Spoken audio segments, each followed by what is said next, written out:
Hey, deserving listeners, 90 Day Fiancé. Let's watch. Can I tell him? Huh? So on the ride over to the hotel, I guess I was sleeping and I was tooting. Oh my gosh. When you're that comfortable, I think you're in a relationship. He farts all the time. Oh, no. All the time. But I didn't know that. I didn't know he did. I bought him socks that says I love to fart. Oh my. All right, more fart talk. So he's saying that it's a sign of being in love. You know, one could say that's just being very positive. He tends to have a very positive viewpoint on a lot of things when it comes to his relationships. You know, with Coyote, it's like, oh, this is a sign, you know, that kind of thing. On the other hand, you could say that he is in a constant anxious state trying to elucidate vibes of we're perfect for each other because he's terrified of being rejected. And, you know, the other thing I'll say is, of course, they show a clip of Stephanie reacting. People sent, I don't know if I've talked about this, but people, you know, a few weeks ago sent me links that Stephanie has been selling her farts online and made reportedly $200,000 from that, which on one hand is surprising, on the other hand is not surprising. Then someone sent me an article saying that, and I don't know the veracity of it, but that she had to go to the hospital because Stephanie ingested too many things to promote gas, and she thought she was having a heart attack, I think, or some kind of major medical problem. She goes to the hospital, finds that it was just a lot of gas. So, you know, don't yuck other people's yum. It's how she makes a living, apparently, in part, and they're happy customers. So why would we judge that? After the bloodbath, the last tell-all, we were broken up for 6 months, didn't talk to each other. She went through hell. I went through hell. I went through 6 months of therapy. I lost Teddy. Sorry. Oh, that was heartbreaking. So we are seeing him break down at the acknowledgement of Teddy's passing, which we could all understand. But we're also learning in detail that they were broken up for 6 months and he was in therapy, according to him, the entire time. What does that mean? Hard to know. Do we see evidence that there's been some self-awareness and some healing for him? Hard to say, but I don't know. There are signs that maybe the therapy is helping, and there are signs that he is exactly the same, or the kinds of things that he's tackling in therapy are going to take a lot longer in therapy to show results of. About Teddy, I left work for like 40 minutes. No one can find me. I went to the flower shop next door. So you dropped off flowers at his house? Yeah. So then I reached out to her. My intention wasn't to get her back, but I did want to apologize for being a total asshole. So he's apologized before, and maybe he's sincere. Maybe there's some sincerity to it, but does he really appreciate what he did and really understand that he was in the wrong? Because there is evidence that when he apologizes, it's just his way of saying, please be nice to me, or please move on, or don't be angry at me anymore. And, you know, we've all seen this when we work with kids.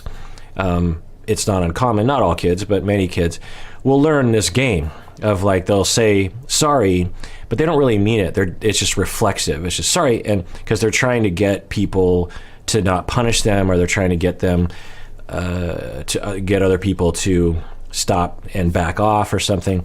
And so they're not really stopping and saying, oh, I'm sorry, I shouldn't have done that. It's just a reflexive thing. And is that what we're seeing with Ed? There was evidence of that with Rose. There was evidence of that with Liz. Now, it's also possible that he is absolutely sincere in the moment and gets triggered and then has a really distorted point of view and can't evaluate the situation properly, makes mistakes, and then later regrets it. But we don't see evidence of that anyway. So what we would hope is that the therapy has helped him to face that, to have a stronger foundation of security so that he can start to explore some of his more unfortunate qualities. A big part of therapy, honestly, is giving someone the strength and the self-esteem and the support so that they can withstand evaluating themselves, good and bad. When I went to therapy in my 20s, that was a big part of it. I remember I would be driving to therapy and I'd start to sweat because I'm like, oh, this is going to be painful. I'm going to have to look at myself, and I don't want to do that. It's scary and it's painful and it's humiliating and shameful. And the therapist gave me a place to look at that. He didn't pull any punches. He was confrontational, but he didn't reject me, and he never judged me. He's like, this is you, let's just look at that. And that's a big part of therapy. It's not the only, and it's not what every client would benefit from, but we would think that that would be involved in Ed's therapy in all likelihood. How much of that has happened, if has enough happened, that kind of thing. And then I said, why don't you have dinner? And then she came over and we didn't even eat. We just talked almost the whole night. Oh, the other thing that I wanted to say was, I'm sure some of you are thinking, did Liz really want to initiate a relationship with him again, or was she affected by the loss of Teddy? We saw a similar scenario, I guess, with Kalani and Asuelu, in which Kalani was done, and then Asuelu gets in a car accident and she feels bad for him, and then that prompts her to engage in the relationship again. Looking at Kalani and Asuelu, you could say, like, well, maybe there was a part of Kalani that knew things would work out or still loved him and it was absolutely legit. But it does kind of raise that question. For me, my therapist was amazing. And she basically sat me down and said, I'm looking at a person that's wounded that I want to help heal. And I'm like, just help me get over Liz. And she goes, I'm not going to do that. I'm going to help you get through it, but I'm not going to help. You'll never get over her. So about a month before Teddy passed away, I just forgave her for everything. I realized what an... Okay, so I didn't know we would get that. It's not much of a window into his therapy, but it's a little. So we're hearing from him that he was being told by his therapist that he has wounds, which I would agree with. I don't know that. I'd have to ask him, but in terms of the data on the show, and that's often the case, people's behavior like this are often coming from wounds that I've hypothesized about before.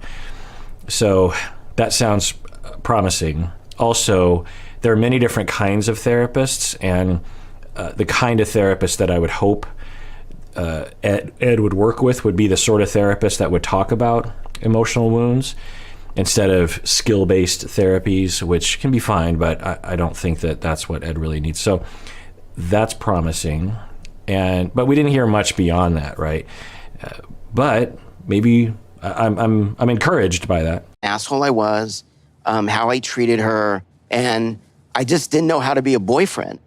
I realized he realized that how his so-called friends were using him. He put his friends in check. He makes decisions for himself now. Bullshit.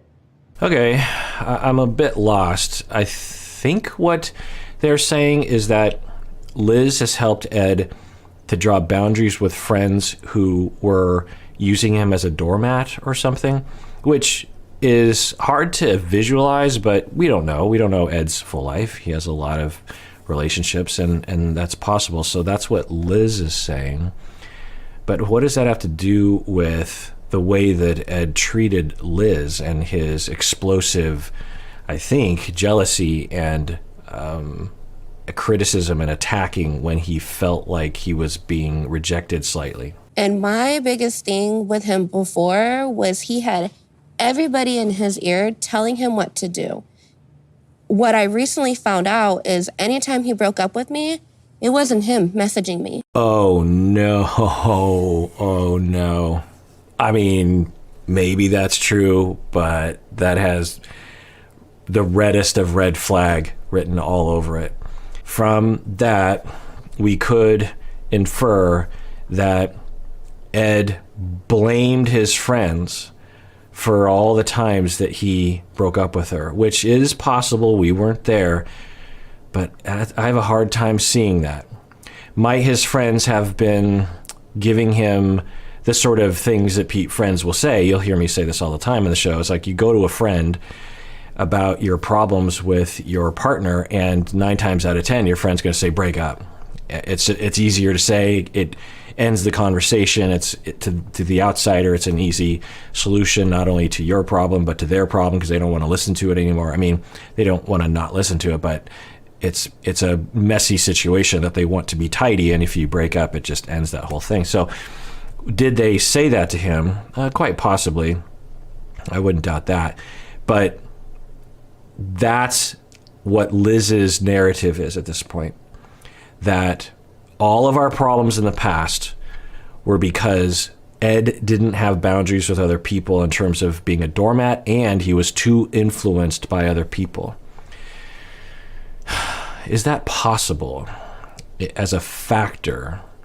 You know, when we saw Ed talking with at least one of his friends last season, I mean, maybe, but from what we could tell, that did not seem to be the major factor.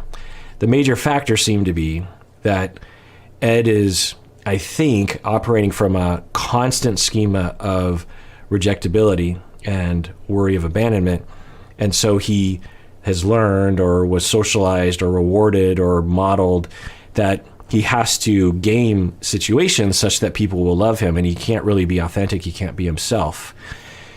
Then once he gets someone to love him and he feels a little bit of security, he relaxes, which most people will want to do, because you can't constantly be heavily concentrating on trying to love bomb someone. This is all subconscious, by the way. That he starts to notice that he feels neglected, and because that's one of the catch-22s to this syndrome, is like you're so desperate for love and attention that you put yourself aside and try to please, and you just try to love bomb, and you're just trying to make someone else, and you convince yourself of things, and you're just doing that. And then when you finally get some security, you can relax a little bit because it's so much effort, and you stop the love bombing. And then you can kind of kick back and you're like, wait a second, none of my needs have been a part of this equation. But of course, that's all because of you. But you don't know that. You just feel neglected. You're like, hey. And then when something happens, you feel that wound gets poked at you react with a lot of anger. You're not aware of what's happening. And that seems to be a potential hypothesis as to the cycle that they're on. Instead of that explanation given to Liz, which would show evidence, or at least some explanation other than it was my friend's fault. It was somebody else writing it for me. Yeah. What? It's crazy. But I'd rather keep them. I'd rather keep it anonymous. We don't want to talk about it. We're such a good spot, but that person's not in our life. Wait, you gave someone your phone to text Liz and break up with her or tell her you... Wow, this is even worse. I mean, the way that I thought what they were saying was that there was someone heavily influencing Ed. What Ed is literally claiming is that every time, all 8 times, now, of course, we heard the infamous phone call, which was Ed, undoubtedly. I mean, we can tell it's his voice. I mean, if maybe it was doctored, who knows? I can't know for sure. But so anyway, what we're hearing is that Liz is believing a claim by Ed that every time there was some negative interaction of breakup, which happened 8 times, that Ed handed his phone over to someone who was extremely pushy about it and broke up with her over the phone. Now, do we believe that part of that is true? Yeah, it's possible. I could see Ed being with a friend and they're talking, like, you got to break up with her, and they're going back and forth, and then the friend's like, hey, just give me the phone, I'll do it for you, and Ed's like, okay. But do we really believe Ed was being a slave in that moment, that he had no power? Do we really believe that at no point did Ed turn around and say, Liz, by the way, someone grabbed my phone last night. Do we believe that he never tried to convince Liz, by the way, someone stole my phone? and lied to you and broke up with you against my will? That's the story? It was a little bit of both. That's pretty shitty. Them telling me that she's wrong for you, she shouldn't have been in your life. Here's what you need to say. And sometimes I would ask for him to write it, or because I'm not that smart. Oh, was it another guy? You're damn right you're not that smart. Okay, we're still okay. Maybe one of the times. But at the same time, if you really didn't want to, then you would. Now, I think what they're kind of intimating is that this other individual is abusive. Maybe the brother. We could see that. The dynamic, who knows? I don't want to start rumors, but we did see that the brother was pretty opinionated, is one way to put it, and might have a dynamic with Ed around protectiveness / control. Who knows? It could be anybody. But who cares? The next day you wake up and you're like, that was a mistake. I'm sorry, Liz, and 8 times.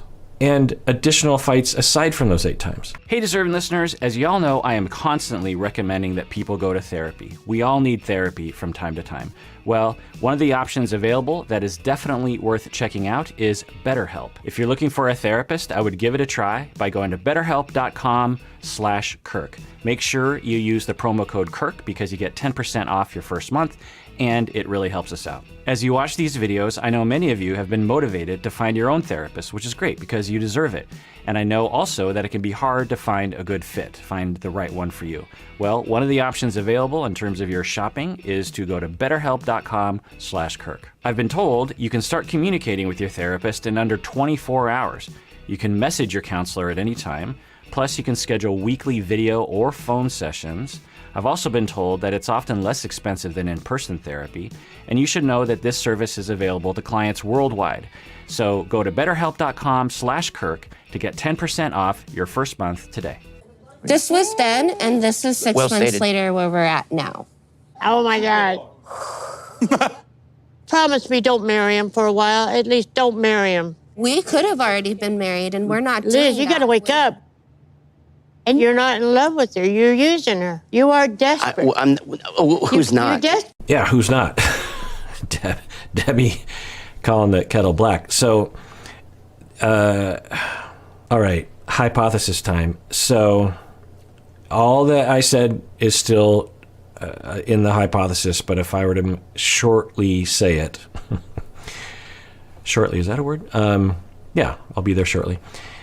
The thing I would say is that Ed is terrified of losing her, is desperate to retain her security and love and loyalty, and is willing to spin the truth to rewrite history so that she won't leave him and she will relax and love him. And it gets him out of a lot of arguments because he can say, look, it wasn't my fault. Now, maybe we're just hearing one of maybe the other 7 breakups Ed has taken full responsibility for. That's not what I'm hearing, though. Who's not desperate? Everybody knows that. You don't think Ed is in love with Liz? Oh, hell no.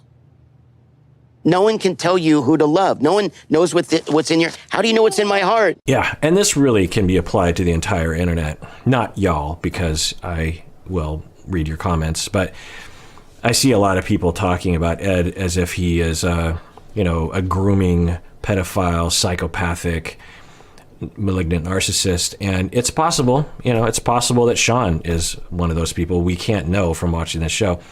There's no data of that on the show. And I've said this before, using the term grooming in this situation demeans those who have actually been groomed. You could say that he's manipulative, and have some data perhaps to back that up. But grooming refers to childhood sexual abuse. It can refer to abuse of an adult. But anyway, one could make, in the comments below, if you want to make a real argument, not just he's grooming because he's gross. If you want to make a real argument that he's grooming, I'd be willing to hear it. And I'm open to it. But anyway, so... But that's often, the way Debbie is seeing it is like, you don't love her. So the conclusion is usually he's sadistic, he's psychopathic, he is a sociopath. And it's possible, but in all likelihood, so if you believe he's lying, then, which it sounds like he might be, then people just automatically assume, oh, he's a psychopath. He's like Ted Bundy. Lots of people lie. In fact, most people who lie are not psychopaths. In fact, most people lie, especially in relationships, or at the very least will spin the truth. It's just not usually on television for everyone to scrutinize. Appreciate him and say yes. The only reason he wasn't with those women is because they turned him down. But he's single, I'm single. No, I think Ed fucked up, and he was blasted all over the internet for it. He came back crying, and he gave her the biggest gift he could think of, and that is an engagement. And that's Right. how he got her back. Yep. Okay, I mean, I think that's one way of putting it. Ed and Liz might work out. Do they have a lot of issues to work on? Yes. But I've seen, more dysfunctional couples manage. So is this a disaster? I don't know. I mean, it could be. I mean, there are some indications, especially that phone call. You can watch that video in which I reacted to that, an alleged phone call.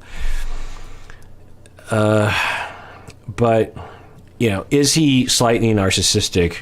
Possibly. And I think he might have even admitted that at some point. By the way, I'm starting to keep notes on everything because it's like I need to keep all this data straight. Anyway. So I don't know, but my hypothesis is that he does care and he does have capacity for love and for compassion and for truth, for telling the truth, but he's so desperate for closeness that he will resort to a lot of different things to get it, including spinning the truth / lying. It's basically a bribe. That was really rude. I mean, you can say a lot of shit, but that was fucking rude. Baby, don't. Right, so that's part of the discourse about Ed and Liz, is it discounts Liz as an autonomous adult. The whole discourse, common discourse that Stephanie is actually kind of exhibiting, is that Liz is this idiotic, simpleton child, and she's not. She's a grown woman. She can think about things. She can make her own choices. And the way Debbie and the way Stephanie are talking about it, it's that he is this extremely obvious manipulator, and Liz is this complete idiot dolt that can't detect manipulation right before her eyes. And it's discounting her as a human being. It's you could argue it's a little bit sexist. I don't know. Claiming that grooming is happening, treats Liz like a child, treats Rose like a child. They're not children. These are grown women. So that's a factor. Now, does that negate the entire argument? I don't know, but it is something to raise, and I'm glad that Liz is speaking up. She's like, that's rude. We're happy, okay? I'm happy. You don't know me. You don't know our life. I'm happy. He proposed to me, and I accepted, and I'm a grown woman, and I know what I'm doing, and if something goes wrong, yeah, the relationship will end, but I'm willing to give it a try. And you just thinking he's manipulated me makes me think you think I'm an idiot, and I'm not an idiot. Now, on the other hand, Liz might have traumas that might make her blind to certain things or attracted to certain things, but, we don't want to infantilize somebody. So you guys had broken up for 6 months. What did you do in those 6 months, Ed? How many girls did you date? What were you doing? You were out there so desperate. You were trying to date anybody. I was that not had with skirt one on. woman physically or emotionally. Let's put it that way. I think that the both of them are just too afraid to be alone. I feel like it's a total codependency thing. There's that word, codependency. So what I think she's using is the word codependent to mean dependent, overly dependent, meaning that you're on the spectrum of dependent personality disorder, which is a personality type based on early schemas that makes you feel as though you cannot do things on your own. You are incompetent. You have to depend on someone else. Another term that people are using codependency for is enmeshment, where you don't really have a self and you need to meld with someone else in order to feel like you kind of have a self, you kind of have an identity. Sometimes people say codependent in that situation because it sounds that way. It's like, oh, you're dependent and you're codependent, like you're co-pilots, right? You're co in life, but that's not what it means. Codependency means that you're the codependent, meaning it goes back to, we used to call them alcoholics, and then we wanted to include other drugs, and so we called them chemically dependent, meaning that, just a blanket statement of any sort of chemical. And then they shortened it from chemically dependent to dependent, so that person was the dependent. they weren't dependent on humans, they were dependent on substances. And what they found was that there was a co-alcoholic, or a co-chemically dependent, or a codependent. And that person often played a role in the alcoholics or the individual suffering from addiction and their addiction. So the co-alcoholic or the codependent was a co-pilot in the substance use problem. And there were certain personality traits that were attributed to that, but they were pretty varied. And over time, others, including myself, have refined that list. I've done a whole deep dive on codependency. So now, Stephanie, I don't think has a degree in this, and even people with degrees in my field will still use the word codependency wrong, which always boggles me. I always think, like, why are you listening to the internet and common culture for your words? Look to the clinical literature. It's in there. She's using it in the common language, which is fine. She doesn't know that the internet and the culture has the word wrong. But anyway, her claim is that, I think what she's saying is that they can't be alone. That's usually a thing that's associated with codependency. The colloquial term, what they're meaning is overly dependent, overly enmeshed, lack of identity. They just can't be alone, and so they have to be with someone else. Do we believe that's true for Liz and Ed? It could be. That conceptualization might actually be accurate. For Ed, there's a certain desperation to his dating and to his coupling, and a vulnerability and a difficulty with emotions, which can often, and the amount of demoralization he feels that we saw with Rose indicates that underneath it all, he doesn't maybe like himself. It's hard to know, but there seems some evidence. We don't know a lot about Liz, but certainly there are some red flags of some relational traumas that have led to a feeling of not being able to be alone with oneself, and feeling needy, and feeling desperate for connection with someone to define her, and to need someone else to tell her what to do, kind of a thing. So it's possible, but it's hard to say. We'd have to ask them. Age gap is a huge thing. I mean, I agree. How soon after you got back together did you propose? 2 days. 2 days. 2 days. Oh my God. Wow, that's crazy. Why did you guys get engaged so quickly after all that kind of shit show, Again, calling the kettle black, I think at least half the people on the stage, if not more of them, could be accused by others of hastily moving into marriage.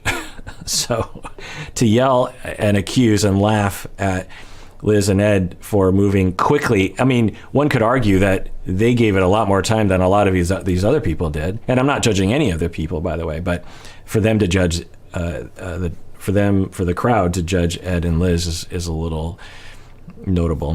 You know what? People change, and people get help and everything like that. You guys are completely disillusioned by love, and you jumped into things way too quickly to get engaged after 2 days of talking, after literally she tried to cancel him on the internet. Yeah, so, I think Stephanie is speaking a vibe that I would agree with, in that, okay, so all of that volatility and all those breakups and being completely done with each other, and just how horrible the relationship was, and how much you hated him, and you're trying to cancel him on the internet. Like, it wasn't just a friendly breakup. There was a lot of turmoil. And then Teddy dies, and you leave flowers. He reaches out to you. You go on a date, and 2 days later you're engaged. Like, is that smart? Is that wise? Like, if you gave it a year and then got engaged and claimed that things were different, then we would believe you. But what? She was mad. Everybody's a She had a neighborhood. right to be Times a mad. boyfriend or someone has yelled at me, I'm not leaking and releasing those phone calls so other people go and attack that person. Well, Interesting. So Stephanie is talking about that phone call, I think, and Liz is saying, and Stephanie's saying, I don't leak phone calls with my boyfriend that are that damning, and then later on want to get engaged to him. So is that what happened? I never knew what happened. I always wondered what happened. I figured it must have been Liz, because it sounded like Liz was the one recording it. So is that Was that what happened? Did Liz leak that as a way of trying to get back at Ed? Attacked me too on all kinds Okay, of stuff so too. I guess hurt people hurt people. But you know what? Nobody's perfect. So, Liz, today you have no regrets about getting back together. No, he's completely different towards me. We hardly fight. We have each other's back. So, we don't know, but if we worry about Liz, we worry. But we don't know. And maybe Ed is completely different now. It's possible that enough change has happened that things will be relatively better, but I would not be surprised if they didn't have a whole other set of volatile breakup activity and anger and hurt. All right, well, that is it for that episode. Everyone out there, please take care of yourself because you deserve it. You really, really do.